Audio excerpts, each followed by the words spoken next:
بسم اللہ الرحمن الرحیم اسأل اللہ العظیم رب العرش العظیم ان یشفیک یا شافی و کافی آمین۔ السلام علیکم، میں ہوں آپ کا ہیلتھ کوچ ڈاکٹر سید فیصل جیلانی۔ ایک اندازے کے مطابق اس وقت دنیا میں ہر 10 میں سے ایک شخص کو ذیابیطس کا مرض لاحق ہے، اور ہر 5 میں سے ایک کو اس بات کا پتہ ہی نہیں کہ وہ ذیابیطس میں مبتلا ہو چکا ہے یا ہونے والا ہے، کیونکہ کوئی ٹیسٹ ویسٹ کراتے نہیں ہیں، اس لیے پتہ ہی نہیں چلتا۔ ذیابیطس، جسے عام طور پر لوگ شوگر کی بیماری کہتے ہیں، ایک خطرناک اور لا علاج مرض ہے۔ اس پر اگر قابو نہ پایا جائے، مطلب شوگر پر اگر کنٹرول حاصل نہ کیا جائے، تو جسم پر اس کے نہایت ہی منفی اثرات پڑنا شروع ہو جاتے ہیں۔ اصل میں انسانی جسم کا ایندھن گلوکوز ہے، بالکل ایسے ہی جیسے گاڑی کا ایندھن پیٹرول ہوتا ہے۔ اب سوال یہ ہے کہ یہ گلوکوز کہاں سے آتا ہے؟ یہ گلوکوز ظاہر ہے غذا سے حاصل ہوتا ہے، خاص طور پر کاربوہائیڈریٹس کھانے سے، یعنی نشاستہ دار غذائیں کھانے سے۔ ان غذاؤں میں شوگر ہوتی ہے، یہ شوگر جسم میں جا کر ٹوٹتی ہے، مطلب اس پر عمل ہوتے ہیں مختلف، اور اس سے ٹوٹتی ہے، اور اس سے مختلف اقسام کی شوگر علیحدہ ہو جاتی ہے، مثلا گلوکوز، فرکٹوز، لیکٹوز، سکروز وغیرہ وغیرہ۔ خون میں جیسے ہی گلوکوز کا لیول بڑھتا ہے، لبلبے سے یعنی پینکریاس سے انسولین کا اخراج شروع ہو جاتا ہے۔ یہ انسولین گلوکوز کو خلیوں میں داخل ہونے میں مدد دیتی ہے، اور جو ضرورت سے زیادہ گلوکوز ہوتا ہے اس کو گلائکوجن میں تبدیل کر کے جسم میں اسٹور کر دیتی ہے۔ ضرورت پڑنے پر یہ گلائکوجن ایک اور ہارمون سے جو گلوکاگون کہلاتی ہے واپس گلوکوز میں تبدیل ہو جاتا ہے۔ اس عمل سے خلیے گلوکوز سے توانائی حاصل کر لیتے ہیں۔ اب ذیابیطس میں لبلا یا تو لبلبا یعنی پنکریاس یا تو انسولین صحیح معنوں میں نہیں بنا پاتا، یا جو انسولین بنتی ہے وہ کام نہیں کر پاتی، جس کے نتیجے میں خلیوں کو توانائی نہیں ملتی، اور آہستہ آہستہ مختلف خلیوں کی موت واقع ہونے لگتی ہے۔ بعض صورتوں میں انسولین بالکل بھی نہیں بنتی اور باہر سے انسولین کے انجیکشن لینا پڑ جاتے ہیں۔ اور یہ تو آپ جانتے ہی ہیں کہ جسم کے اندر کوئی بھی تبدیلی ہوتی ہے تو اس کا اظہار مختلف علامات سے ہوتا ہے۔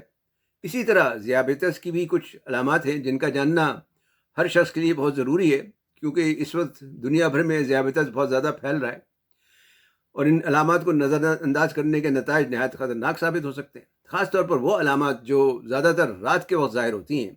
دن میں آدمی کام کاج میں لگا رہتا ہے تو اتنا پتہ بھی نہیں چلتا۔ آج آپ سے 14 ایسی علامات پر بات کریں گے، لیکن اس سے پہلے آپ سے درخواست ہے کہ غذا، صحت اور تندرستی کے بارے میں نئی معلومات حاصل کرنے کے لیے چینل سبسکرائب کر کے بیل آئیکن پر کلک کرنا نہ بھولیں، تاکہ آپ کو آنے والی ویڈیوز کی بر وقت اطلاع مل سکے۔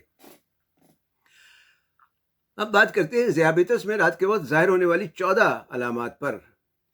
پہلی علامت ہے رات کے وقت بار بار پیشاب کی حاجت۔ یہ ایک عام علامت ہے جسے نوکچوریا کہتے ہیں۔ جب خون میں شوگر کی مقدار بڑھتی ہے تو جسم فطری طور پر اس سے نجات حاصل کرنے کی کوشش کرتا ہے۔ جہاں بھی شوگر جاتی ہے پانی بھی ساتھ ساتھ جاتا ہے۔ میں جب شوگر کہتا ہوں تو مطلب گلوکوز ہی سمجھیں آپ اسے۔ جب گردے خون فلٹر کرتے ہیں تو شوگر کے ساتھ ساتھ پانی بھی مثانے میں آ جاتا ہے، جس سے بار بار پیشاب کی حاجت محسوس ہونے لگتی ہے۔ دوسری علامت اسی سے نکلتی ہے، یہ ہے پیاس کا زیادہ لگنا۔ جب جسم سے پانی کا زیادہ اخراج ہوتا ہے تو لازمی ہے کہ پیاس بھی زیادہ لگتی ہے۔ پانی کے اخراج کے ساتھ ساتھ نمکیات بھی خارج ہو جاتی ہیں، جس کی وجہ سے پیاس اور بھی زیادہ لگنے لگتی ہے۔ تیسری علامت ہے ٹانگوں میں بے چینی، جسے انگریزی میں ریسٹلیس لیگ سنڈروم کہتے ہیں۔ ذیابیطس میں وٹامن B1 کی کمی ہو جاتی ہے، جس کی وجہ سے پٹھوں میں لیکٹک ایسڈ بننے لگتا ہے، اور انہیں صحیح معنوں میں آکسیجن نہیں مل پاتی، جس کی وجہ سے تھکن اور بے چینی محسوس ہونے لگتی ہے۔ دوسرے میگنیشیم کی بھی کمی ہو جاتی ہے، اور آپ نے اگر میگنیشیم والا ویلاگ دیکھا ہو تو اس کی وجہ سے بھی پٹھوں میں کھچاؤ ہوتا ہے۔ چوتھی علامت اعصابی کمزوری یا ڈائبٹک نیوروپیتھی یا پیریفرل نیوروپیتھی جسے کہتے ہیں۔ اس میں پیروں کے نچلے حصے میں جلن، درد یا سنسناہٹ سی محسوس ہوتی ہے، یا جسم کے اطراف چیونٹیاں سی یا جلن سی محسوس ہونے لگتی ہے۔ رات کے وقت یہ علامات زیادہ ہوتی ہیں، کیونکہ لیٹنے سے خون کا دباؤ اعصاب پر بڑھ جاتا ہے، جو پہلے ہی سے متاثر ہوتے ہیں۔ پانچویں علامت ہے رات کے وقت پسینہ زیادہ آنا۔ عام طور پر چہرے یا گردن یا اوپری جسم پر رات کو پسینہ زیادہ آتا ہے۔ یہ خواتین میں اگر ہو تو بعض دفعہ بندش حیض کی وجہ سے بھی ہو سکتا ہے، لیکن جسم میں شوگر کی مقدار بڑھ جانے سے بھی ہوتا ہے، تو اس لیے اس کی وجہ جان لے تو زیادہ بہتر ہے، ورنہ آگے جا کے پرابلم ہو سکتی ہے۔ اس حالت کو ویسے سمپیتھیٹک ڈومیننس کہتے ہیں، جس میں ایڈرینلین ہارمون کی سطح جسم میں بڑھ جاتی ہے اور پسینے آنے لگتے ہیں۔ بعض صورتوں میں ٹھنڈے پسینے بھی چھوٹ جاتے ہیں اور سخت کمزوری محسوس ہونے لگتی ہے، اور یہ علامات پہلے بھی بات ہوئی کہ شوگر میں کمی یا زیادتی دونوں صورتوں میں ہو سکتی ہے۔ چھٹی علامت ہے بے خوابی اور خراٹے۔ ذیابیطس میں نیند نہ آنا بھی ایک عام علامت ہے۔ انسولین کی زیادتی کی وجہ سے جسم میں آکسیجن کی کمی ہو جاتی ہے اور سانس کی نالیاں متاثر ہونے لگتی ہیں، جس کی وجہ سے نیند غنودگی اور خراٹے بہت زیادہ آنے لگتے ہیں۔ ساتویں علامت ہے رات کے وقت بلڈ شوگر میں کمی۔ اس کی وجہ بھی انسولین کی زیادتی ہے۔ اس کی وجہ سے رات کو سوتے میں جھٹکے سے لگتے ہیں اور دل کی دھڑکن میں تیز ہو جاتی ہے، دم گھٹنے لگتا ہے بعض دفعہ۔ آٹھویں علامت ہے نیند کا زیادہ آنا۔ اگر انسولین میں زیادہ کمی ہو جائے یا شوگر زیادہ بڑھ جائے تو انسان بہت زیادہ کمزوری محسوس کرنے لگتا ہے اور اسے نیند آنے لگ جاتی ہے۔ نویں علامت ہے انجائنا کا درد۔ ذیابیطس کی وجہ سے شریانیں سکڑنے لگتی ہیں، بعض نسیں بھی بند ہو جاتی ہیں، جن کی وجہ سے خاص طور پر رات کو سینے کا درد محسوس ہونے لگتا ہے، جسے انجائنا کہتے ہیں۔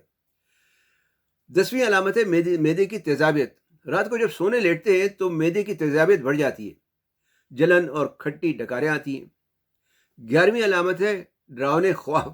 رات کو سوتے میں ڈراؤنے قسم کے خواب آنے لگتے ہیں، جو اصل میں وائٹامن B1 کی کمی کی وجہ سے آتے ہیں۔ 11ویں علامت ہے رات کے وقت بلڈ پریشر میں اضافہ۔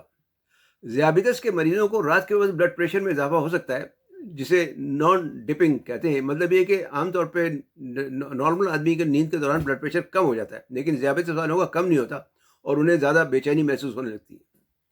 12ویں علامت ہے رات کے وقت دل کی دھڑکن میں بے ترتیبی۔ چونکہ الیکٹرولائٹس جیسے پوٹاشیم میگنیشیم وغیرہ جو ہیں وہ ان کی کمی ہو جاتی ہے، اس وجہ سے جو ہے آپ کے دل کی اس میں دھڑکن جو ہے وہ بے ترتیب ہونے لگتی ہے۔ 13ویں علامت ہے سوتے میں دانت کھچکھچانا۔ جسم میں تناؤ کی وجہ سے اعصاب زیادہ متحرک ہو جاتے ہیں، جس کی وجہ سے لوگ سوتے میں دانت کھچکھچاتے ہیں یا دانت پیسنے لگتے ہیں۔ 14ویں علامت ہے سو کر اٹھنے پر سر میں درد۔ صبح کے وقت سر درد عام طور پر پانی اور الیکٹرولائٹس کی کمی کسی وجہ سے ہوتا ہے۔ تو جناب خلاصہ یہ ہے کہ ذیابیطس ایک لا علاج مرض ہے۔ اس کی علامات کو جاننا اور اس پر قابو پانا بہت ضروری ہے، ورنہ یہ جسم کے لیے نہایت ہی نقصان دہ ثابت ہو سکتا ہے۔ امید ہے یہ معلومات آپ کے لیے فائدہ مند ہوگی۔ انہیں اپنے دوست احباب سے بھی شیئر کریں۔ علم پھیلانا بھی صدقہ جاریہ ہے۔ ویڈیو دیکھنے کا شکریہ۔ اپنی آرا سے ضرور آگاہ کریں۔ صحت مند، تندرست اور شاد آباد رہیں۔ والسلام علیکم ورحمۃ اللہ وبرکاتہ۔